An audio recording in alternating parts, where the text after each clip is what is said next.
Hello दोस्तों, मेरा नाम है चेतन और आप सभी का स्वागत है हमारे चैनल में। और आज हम आपके लिए द अबंडेंट प्रिंस के एपिसोड 37 के नरेशन लेकर आए हैं। तो चलिए जल्दी से नरेशन शुरू करके इसकी पूरी कहानी जानते हैं। एपिसोड के स्टार्टिंग में होजिन कहते हैं, तुम एक ग्रुप लीडर बनने के लिए मोर देन क्वालिफाइड हो। यहाँ पर ह्योबोंग इससे बहुत ही खुश हो गया था और वो कहता है, हम आपका कब से आने का इंतजार कर रहे थे। तो जियोन कहता है कि मुझे माफ करना तुम लोगों को चिंता करवाने के लिए। तभी बाइक आता है जिसे देखकर जियोन सोच रहा था, बाइक आखिर उसे क्या चाहिए। ऐसा लगता है कि वो कुछ कहना चाहता है, क्या ये कोई जरूरी बात होगी। तभी बाइक घुटने टेक कर बैठ जाता है। जियोन कहता है, अरे तुम ये क्या कर रहे हो। बाइक कहता है, मैं आपको शुक्रिया कहना चाहता हूँ। मैं कैडेट 18 बाइक आपकी वजह से पॉइजन क्लान के पॉइजन से बच पाया। ह्योबोंग ये सुनकर कहता है, पॉइजन क्लान का पॉइजन बाइक के ऊपर, आखिर वो ये क्या कह रहा है। बाइक कहता है, मुझे बचाने के चक्कर में आपको डिटेंशन सेंटर जाना पड़ा और मैं आपको बचाने के लिए कुछ भी नहीं कर पाया। जो सोच रहा था आखिर वो ऐसी बातें क्यों कर रहा है। दूसरे कैडेट्स जो कि वहीं मौजूद थे सोच रहे थे, क्या चियो ने ये सब किया था बाइक के लिए। आखिर ये सब बाइक अपने घुटने टेक कर क्यों कह रहा है और आखिर पॉइजन क्लान ने उसके साथ क्या किया था। बाइक यहाँ पर कहता है, मैं कैडेट 18 बाइक, मैं मेरी जिंदगी की कसम खाता हूँ कि मैं हमेशा ही आपको सर्व करूंगा और आपका लॉयल बनकर रहूंगा। जो सोच रहा था, अच्छा क्या वो ये सब कुछ खुद ही प्लान करके आया था। दूसरे कैडेट सोच रहे थे तो बाइक जियोन के अंडर है और उसने ये सब किया था अपने मेंबर को बचाने के लिए। गोवांग वहीं पर साउंड टेलीपैथी की मदद से बाइक को कहता है, बहुत अच्छे बाइक, ऑल्दो तुम्हारी स्पीच थोड़ी सी अजीब थी पर ठीक है। ये सब कहने के बाद हम बाइक के चेहरे पर शर्मिंदगी देख पा रहे थे और वो गोवांग को कहता है, यह आखिरी बार था जब मैंने तुम्हारे आइडिया पर काम किया है। यहाँ पर प्यूंग होजिन से पूछता है, क्या आप ठीक है। होजिन कहते हैं, क्या तुम्हें लगता है उसे हारने के बाद मुझे शर्मिंदगी महसूस हो रही है। उसे जो भी मिला है फेयरली उसके स्किल की वजह से ही मिला है।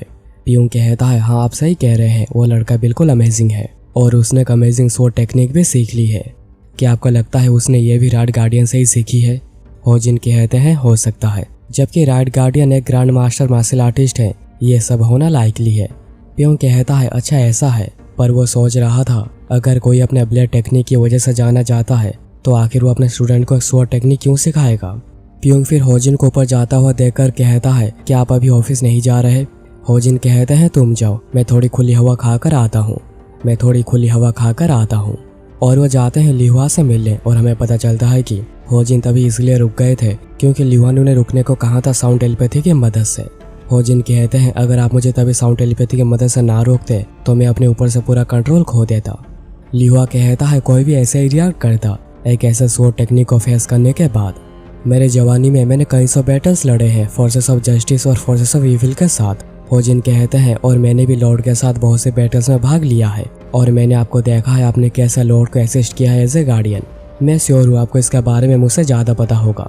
लिहुआ कहता है, चियो ने जिस स्वॉर्ड टेक्निक को यूज़ किया है, अगर मेरे आंखों ने धोखा नहीं खाया तो ये बिल्कुल लॉर्ड के हेवनली डीमोनिक स्वॉर्ड टेक्निक के तरह था, एक्चुअली उससे भी ज़्यादा खतरनाक। The heavenly demonic sword technique demonic cult के फाउंडर द हेवनली डीमन के द्वारा क्रिएट किया गया है। ऐसा कहा जाता है कि द हेवनली डीमन एंसेस्टर अपने टाइम के ग्रेटेस्ट मार्शल आर्ट जीनियस है और ऐसे टेक्निक की मदद से वह ग्रेट रूलर भी बन पाए। अचानक से देखने पर मुझे चियोन का हमला the heavenly demonic sword technique लगा, पर यह टेक्निक उससे भी बहुत ज्यादा आगे है। एक स्वॉर्ड टेक्निक जो कि लॉर्ड के हेवनली डीमोनिक स्वॉर्ड टेक्निक को सरपास कर दे। आखिर ये बच्चा ये सब कैसे कर पाया। क्या ऐसा हो सकता है कि उसने ये सब ग्रेवस्टोन से सीखी है, जिसमें कहा जाता है कि एंसेस्टर की टेक्निक छुपी हुई है, पर ग्रेवस्टोन के बैग तो पूरी स्वॉर्ड से डिस्ट्रॉय कर दी गई है। मैंने उसे बहुत बार देखकर समझने की कोशिश करी है, पर मुझे हमेशा ही कुछ भी समझ में नहीं आया। तो फिर उसने ये सब कैसे सीखा। होजिन कहते हैं, क्या ये स्वॉर्ड टेक्निक उसने। लिहुआ कहता है, होजिन अभी के लिए हम इसे सीक्रेट ही रखते हैं। होजिन कहते हैं, तो आपके भी मेरे जैसे सेम थॉट्स हैं। मुझे भी लगता है कि अभी के लिए ये करना सही होगा। यहाँ पर प्रैक्टिस ग्राउंड में एक लड़के चियोन के पास आकर कहती है, मास्टर चियोन, आपके सेक्रीफाइस होने के बाद मैं खुद को रोक नहीं पाई। मैंने सुना है कि आप टैलेंटेड कैडेट्स को रिक्रूट कर रहे हैं, भले ही वो कोई भी जेंडर या फिर क्लान के हों। मैं कैडेट नंबर 220 हो सांगुआ आपको सर्व करना चाहती हूँ। अगर आप मुझे एक्सेप्ट करते हैं तो मैं मेरी लाइफ आपको डेडिकेट करने को तैयार हूँ। और यहाँ पर तो गोवांग सेंगुआ को देखकर ब्लश करने लगा था। तभी एक और लड़का आकर कहता है, हो सकता है कि मेरे मास्टर स्किल्स ग्रेटेस्ट ना हो, पर अगर आप मुझे एक्सेप्ट करते हैं तो मैं आपसे एटर्नल लॉयल्टी का वादा करता हूँ। चियोन कहता है, हर कोई हमेशा अपने मार्शल आर्ट को इम्प्रूव कर सकता है। मोर इम्पोर्टेंटली मैं शुक्रगुजार हूँ कि तुम लोग मुझे फॉलो करते हो। तुम दोनों का ही ग्रुप में स्वागत है। वो लड़का कहता है, मेरा नाम है जिनगुक, जिन फैमिली का बड़ा बेटा, आपका एटर्नल सर्वेंट बनने की कसम खाता हूँ। ह्योबोंग देखकर कह रहा था, क्या वो कुछ ज्यादा नहीं कर रहा? बाइक और गोवांग सोच रहे थे, ग्रुप में एक और ह्योबोंग आ गया। गोवांग सोच रहा था, अभी भी हमारे ग्रुप में 3 लोग कम है। मुझे लगा था ज्यादा लोग आने में इंटरेस्ट दिखाएंगे, पर जबकि लॉर्ड के पास नेम टैग है, ये बस कुछ समय की बात है। जियोन कहता, दूसरे मेंबर्स कहाँ पर हैं? गोवांग कहता है, पहले हमें खाली जगह पर जाना चाहिए। फिर वो सभी जंगल में खाली जगह पर जाने के बाद जियोन को सारी बातें बताते हैं कि आखिर क्या क्या हुआ था। जियोन कहता है, अच्छा तो वोंगचुन और होडाईम्यू ने ग्रुप को छोड़ दिया है, पर ओजोंग वो कहाँ पर है? ये सुनकर सभी अपना सर झुका लेते हैं। जियोन कहता है, बता मुझे आखिर उसे क्या हुआ है?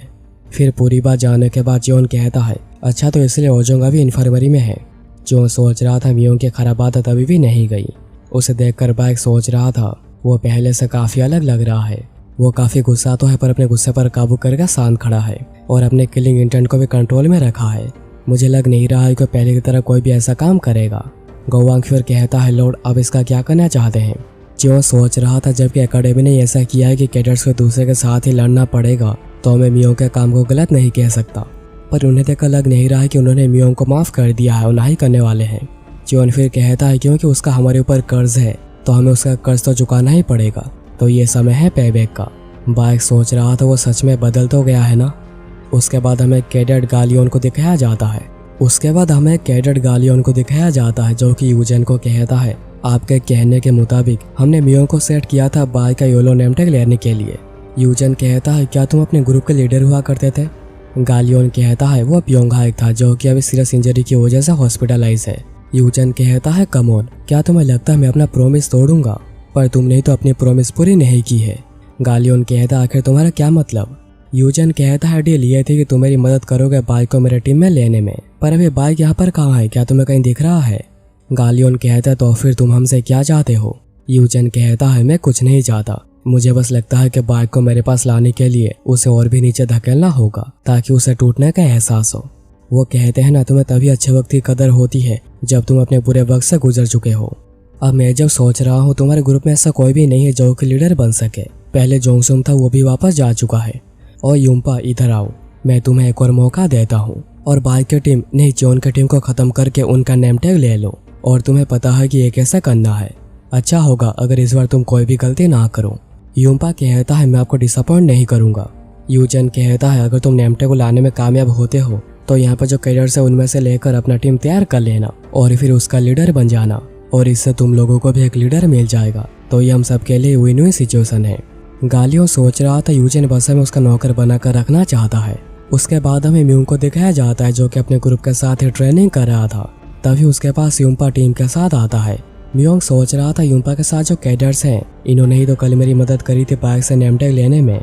म्यूंग कहता है, आखिर तुम्हें मुझसे क्या काम है? यूम्पा कहता है, मैं डायरेक्ट ही पॉइंट पर आता हूँ, मुझे तुम्हारी मदद चाहिए। मुझे येलो नेम टैग चाहिए थर्ड टेस्ट को पास करने के लिए। म्यूंग कहता, आखिर मैं तुम्हारी हेल्प क्यों करूँ जबकि मुझे इसमें कुछ भी नहीं मिलने वाला। मुझे ट्रेनिंग के समय परेशान मत करो। यूम्पा फिर कहता है, क्या होगा अगर मैं कहूँ कि मैं चियोन के टीम के पीछे हूँ? पर्सनली मुझे उसका कर्ज चुकाना है।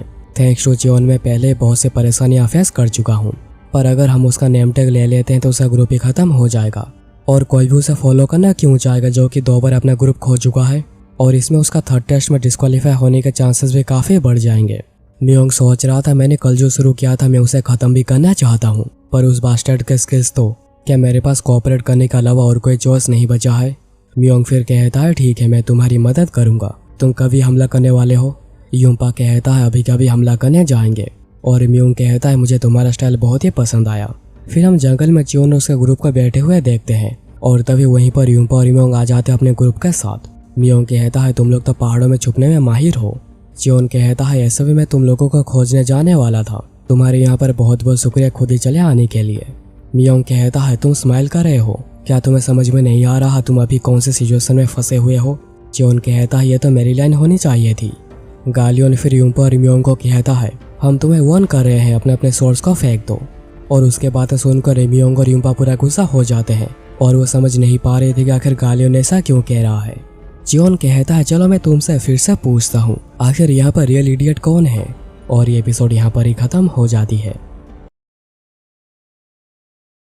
तो दोस्तों ये था आज का एपिसोड। तो जल्दी से कमेंट करके बताओ कि तुम्हें ये एपिसोड और मेरी नरेशन कैसी लगी।